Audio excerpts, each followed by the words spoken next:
इसके बाद विपरीत क्रम में धीरे धीरे श्वास को भीतर ले जाते हुए ऊपर की तरफ, छोड़ते हुए नीचे की तरफ, श्वास भीतर ले जाते हुए ऊपर की तरफ, छोड़ते हुए नीचे की तरफ। एक बार और इसका अभ्यास करते हुए धीमे धीमे वापस आते हुए अपने हाथों को बगल से खोलते हुए हथेलियों को नीचे लाते हुए हाथों को नीचे ले आए। पैरों में थोड़ी सी दूरी बनाते हुए अब हम करेंगे अभ्यास कटी चालन का। दोनों हाथों को सामने की तरफ उठाते हुए अपने कंधे की सीध में लाएं। धीरे धीरे श्वास को भीतर लें। श्वास को छोड़ते हुए दाईं तरफ इस प्रकार से मुड़ें कि बाएं हाथ का स्पर्श आपके दाएं कंधे पर हो, आपकी दृष्टि दाएं हाथ के अंगूठे पर हो।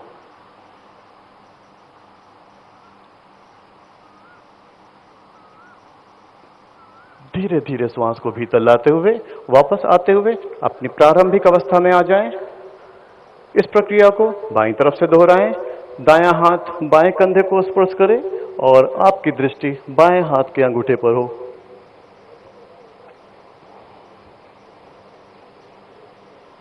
धीरे धीरे श्वास को भीतर लाते हुए सामने की तरफ आते हुए अपने हाथों को नीचे ले आएं। अब हम करेंगे अभ्यास घुटना संचालन या उत्कट आसन का। जिन लोगों को गठिया की समस्या है वो इसका अभ्यास ना करें, लेकिन जिनको घुटने में थोड़ा सा दर्द है उनके लिए उत्कट आसन लाभदायक होता है। पैरों के बीच में अपने कंधे के बराबर दूरी बनाएं। दोनों हाथों को सामने की तरफ से इस प्रकार से उठाएं कि हथेलियां नीचे हो और इसकी सिधाई आपके वक्ष स्थल की सीध में हो। धीरे धीरे श्वास को भीतर लें। श्वास को बाहर निकालते हुए यथासंभव घुटने को मोड़ने का प्रयास करें।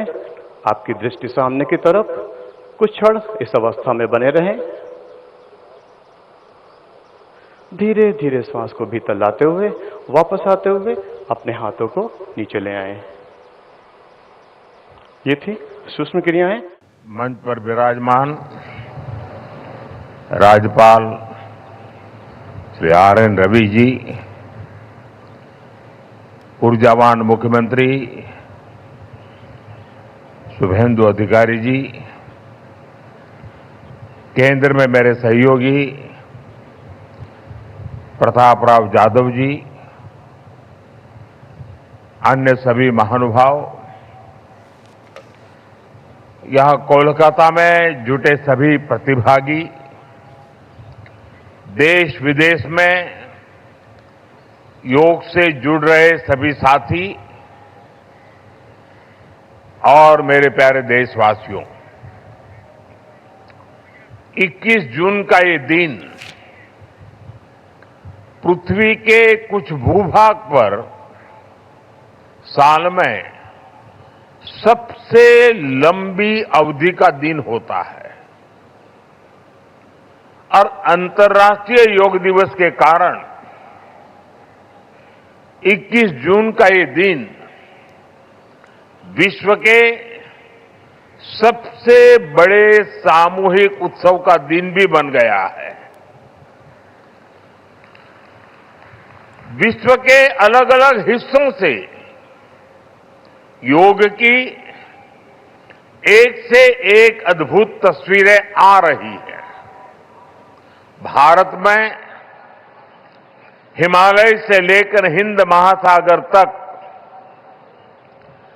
पूर्वोत्तर और पूरब में बंगाल से लेकर पश्चिम में सौराष्ट्र तक पूरा देश योग की ऊर्जा से, चैतन्य से भरा हुआ नजर आ रहा है।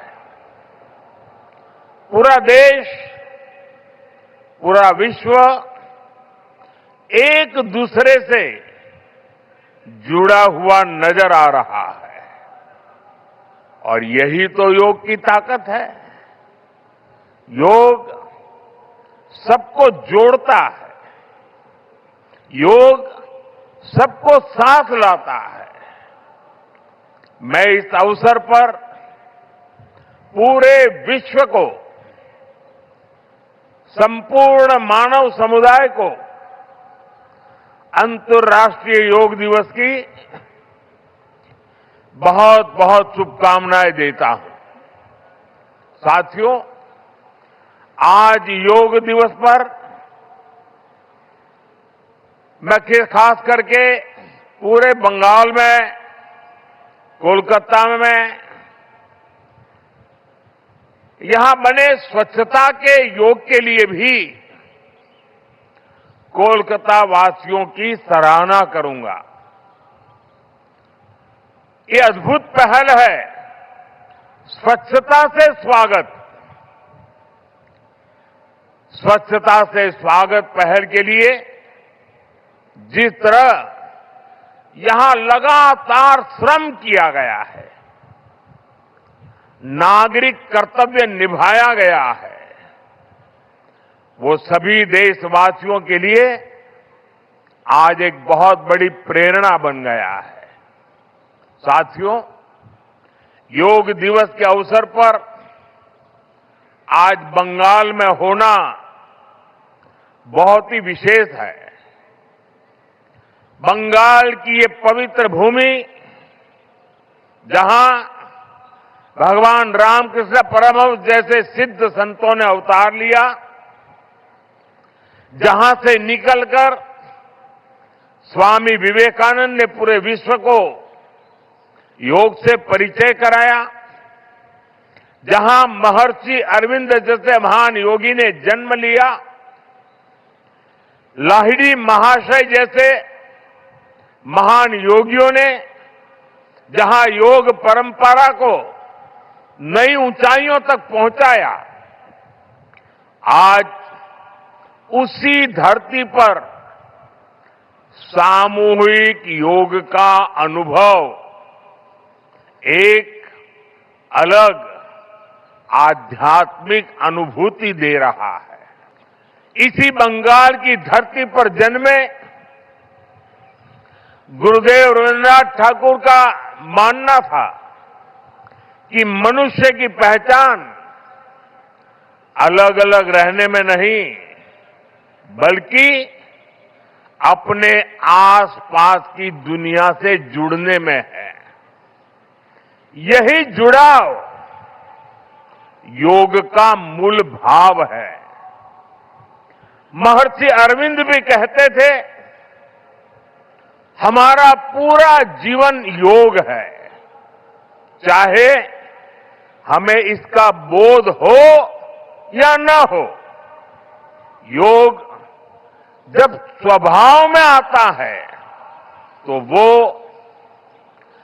मानवीय एकता का आधार बन जाता है। साथियों, योग केवल शारीरिक श्रम का साधन नहीं है। योग किसी एक आयु वर्ग के लिए सीमित भी नहीं है। भारत में हम जानते हैं और देखते आए हैं, योग मानव के जीवन का चेतना के साथ, ऊर्जा के साथ एक प्रकाश भी है। इसलिए इस वर्ष अंतर्राष्ट्रीय योग दिवस की थीम रखी गई है, योगा फॉर हेल्दी एजिंग। उम्र बढ़ने पर भी हम स्वस्थ रह सकते हैं, हम ऊर्जावान और सक्रिय रह सकते हैं। योग हमें इसके लिए मार्ग दिखाता है। Friends, when we speak of yoga for healthy aging, it means that we can work to ensure that age does not reduce human potential. Yoga can help human life to aspire for constant growth. Our target must be to be more flexible at 40 than we were at 20. Our target must be to be more energetic at 50 than we were at 30. Our target must be to be more resistant to lifestyle disease at 70 than we were at 50. This is where yoga can help us. It helps us tune our bodies to be flexible. It keeps our energy level high. It also helps us maintain a calm, stress-free life and help to keep lifestyle disease away. Moreover, with regular practice, yoga teaches us to remain lifelong learners of our own bodies and minds. The more we know about ourselves, the better we can manage ourselves.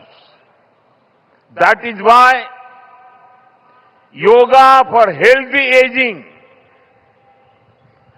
this theme must be seen as one for people of all ages, not just for the elderly. साथियों, गीता में भगवान कृष्ण ने योग के विषय में कहा है, युक्त आहार विहारस्य युक्त चेष्टस्य कर्मसु युक्त स्वप्न अवबोधस्य योगो भवति दुःखः। এবিপি আনন্দ এগিয়ে থাকে এগিয়ে রাখে।